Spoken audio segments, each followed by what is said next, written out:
posterior to the sacrotuberous ligament, I am able to show you sacrospinous ligament. Sacrospinous ligament. This sacrotuberous and sacrospinous making the greater sciatic notch and lesser sciatic notch to greater sciatic foramen, lesser sciatic foramen. Okay?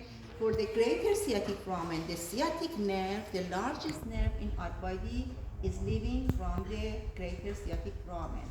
The tendon of the piriformis also is passing here. The tendon of the obturator internus is passing here. The tendon of obturator internus is passing here. So sacrotuberous, sacrospinous.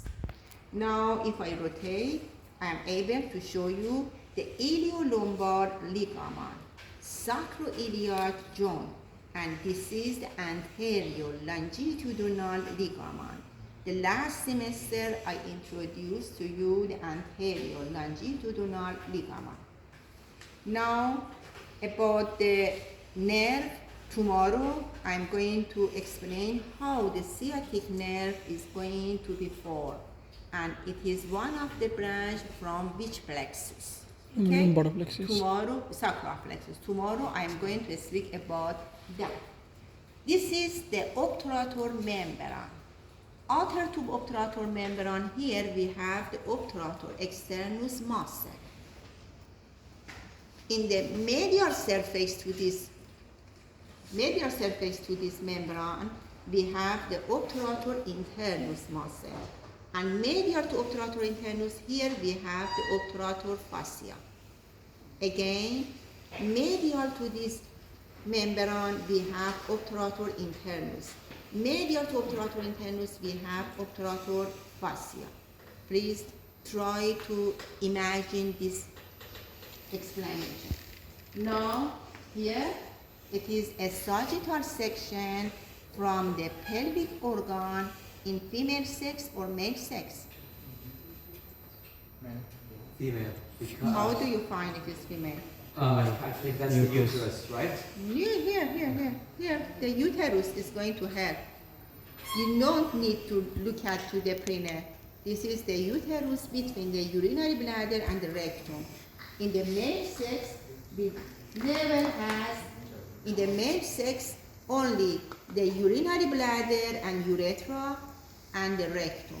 Between these two, we are not able to find any organ. But in the female sex, yes, between the urinary bladder, between the rectum, here we have the uterus. You should remember that the uterus and vagina making an angle. Look at here. If you imagine, here we have the urinary bladder and here is the uterus. It is the body of the uterus, cervix of the uterus, and here is the vagina. Between all parts of the uterus and vagina, here we have an angle. Between the body and the cervix of the uterus, again we have an angle here.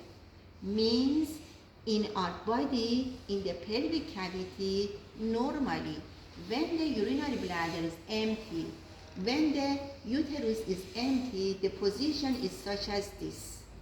This angle help and support the uterus never prolapse. Now you go for sonography.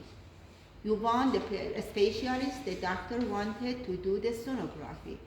In the sonography, they are going to ask from the patient to drink a lot of water, a lot of liquid. This liquid is coming inside of the urinary bladder, dilated, go up. What happened to uterus? Straight. The angle disappear. And this urinary bladder full of the liquid, full of the urine, is anterior to the uterus, such as a transparent window anterior to the uterus. And the specialist, the doctor, is able to do the sonography and look at to the uterus and all of the structure around the uterus. Okay? Now, if any reason that this angle decrease, it is one of the reasons for prolapse of the uterus. The grade of the prolapse is different. Sometimes a little prolapse, sometimes a lot of prolapse. And so the doctor is going to do the surgery. Now, here in the female sex, look at here, the urinary bladder, the urethra, and the uterus and vagina. Look at to the urethra.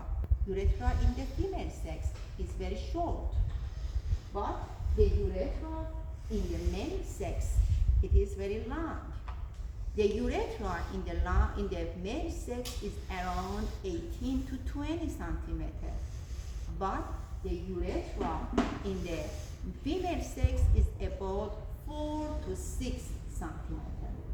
This short length of the urethra is going to lead in the female that infection go inside of the urinary bladder, go inside of the urinary system very easily, rapidly. Okay? And you should know the lumen of the urethra in the female sex, the lumen of the urethra in the male sex, most of them, the lumen is very narrow. When you are going to pass a catheter through this urethra, you should remember that this lumen is very, very narrow.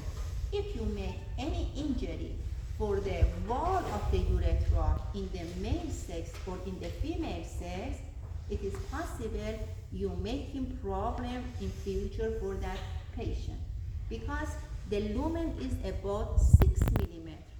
Imagine that when your skin, for example, in the hand has injury, after the repairing, you have a little bulging here. Now imagine in 6 millimeter lumen, you make problem for the lumen. After the repairing, they are going to make it narrower, this 6 millimeter lumen, okay? And it is going to make a problem for the patient.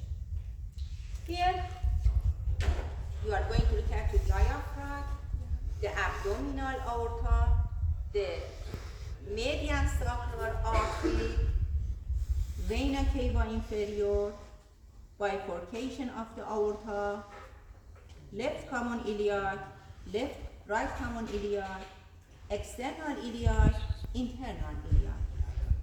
External iliac is passing posterior to inguinal ligament and enter to the femoral region and making the femoral artery. So femoral artery is extension from the continuation from the external iliac artery. Please look at here. The external iliac artery, the position is lateral. The external iliac vein, the position is medial. And here you have a single artery that we call median sacral branch. Median sacral branch. No air conditioning. I told him to turn it on, Yes, but it's so hot. Okay, if you have questions, you have time. You can work by yourself. I'm here. If you have any question, I'm ready to answer. When you finish, you can go and the next group